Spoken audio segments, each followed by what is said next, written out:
मैं समय हूं। मेरा जन्म सृष्टि के निर्माण के साथ हुआ था। मैं पिछले युगों में था, इस युग में हूं और आने वाले सभी युगों में रहूंगा। आज आपको महाभारत की अमर कथा सुनाने जा रहा हूं। यह डायलॉग है महाभारत के सूत्रधार हरीश भिमानी की। जब बी.आर. चोपड़ा ने महाभारत धारावाहिक बनाई तो उसमें समय का भी एक किरदार रखा गया था, जिसे घूमते हुए रथ के पहिए से दिखाया गया था। रामायण जो रामानंद सागर ने बनाई थी, उसने भारत के माहौल को बदल दिया था और लोकप्रियता की असीम ऊंचाइयों को छुआ था। उससे प्रेरित होकर बी.आर. चोपड़ा ने एक फिल्म महाभारत नाम से बनाना चाहा, लेकिन वे सोचने लगे कि इसकी कहानी तो बहुत जटिल है, 3 घंटे में इसे समेटा नहीं जा सकता है।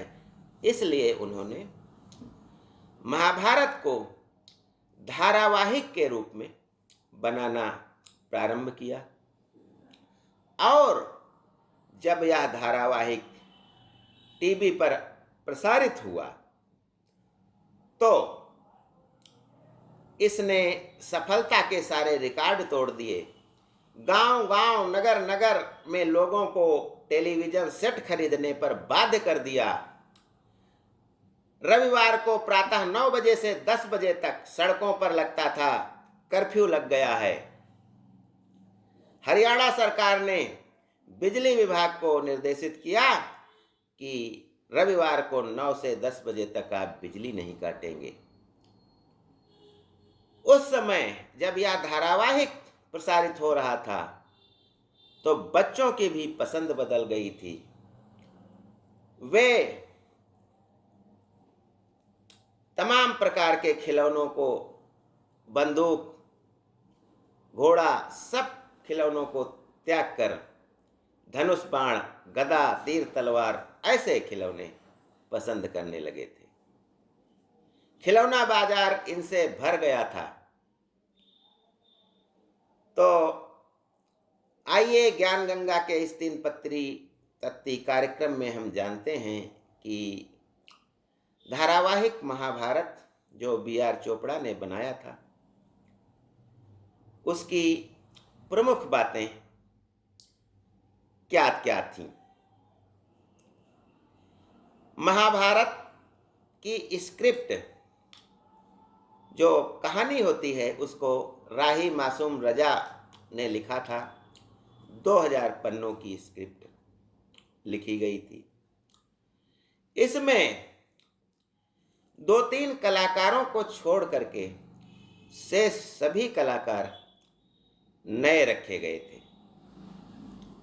और सभी कलाकारों का चयन गुफी पेंटल, जिन्होंने मामा शकुन का किरदार निभाया था, उनके द्वारा चुने गए थे।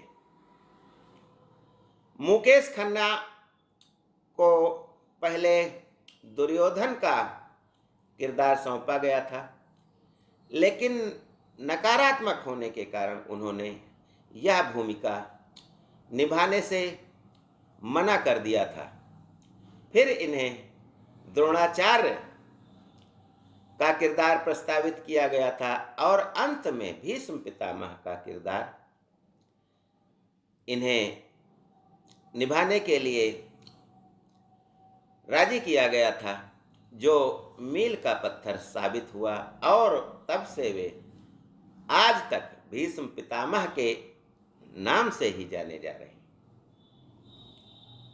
कुली फिल्म की शूटिंग करते समय खलनायक बने पुनीत इस्सर के घूसे से अमिताभ बच्चन घायल हो गए थे, जिसके कारण पुनीत ईश्वर को बॉलीवुड से बायकॉट कर दिया था। उन्हें कोई किसी भी भूमिका में नहीं ले रहा था, वे बेकार बैठे थे।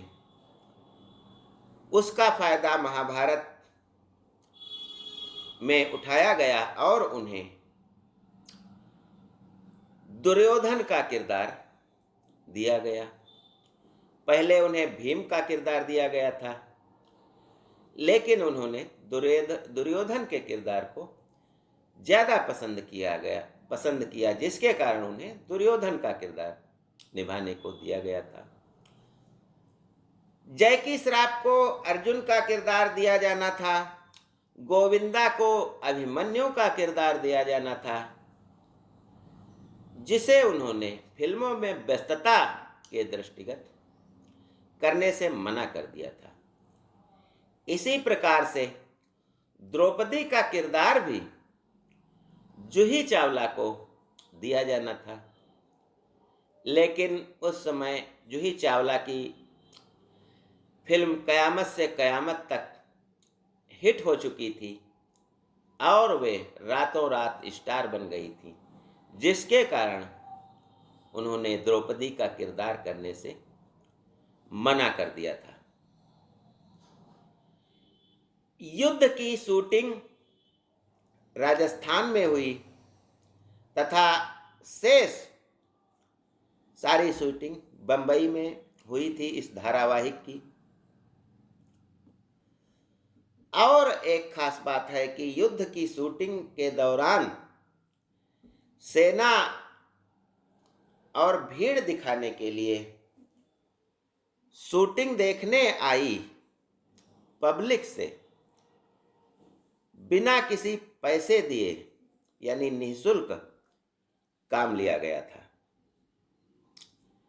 महाभारत के किरदारों को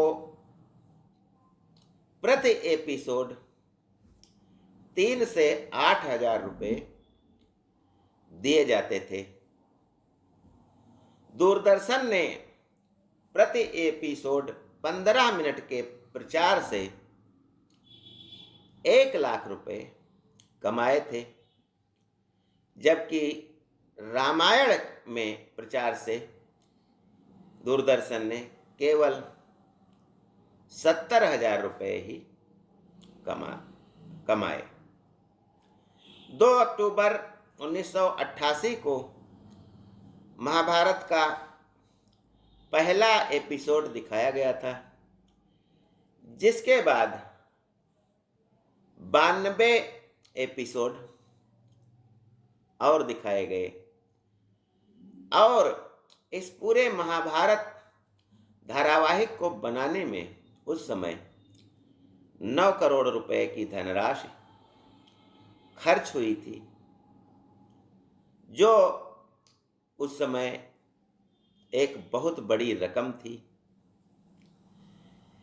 लेकिन जब सफलता की ऊंचाइयों को महाभारत धारावाहिक ने छुआ, तो इसके सारे किरदार जीवंत हो उठे। नीतीश भारद्वाज कृष्ण के रूप में इसमें रहे थे और उनकी लोकप्रियता और उनके अतिरिक्त भीष्म पितामह, अर्जुन आदि सबकी लोकप्रियता बहुत अधिक हुई, जिसके कारण उन्हें आगे धारावाहिकों में और फिल्मों में किरदार मिलने लगे और उनका कैरियर भी चल निकला। रूपा गांगुली हों, चाहे नीतीश भारद्वाज हों, चाहे भीष्म पितामह बने मुकेश खन्ना हों, सब ने महाभारत के बाद बहुत पैसा फिल्मों से, धारावाहिकों से कमाया। ज्ञान गंगा में बस आज इतना ही। धन्यवाद। जय हिंद, जय भारत।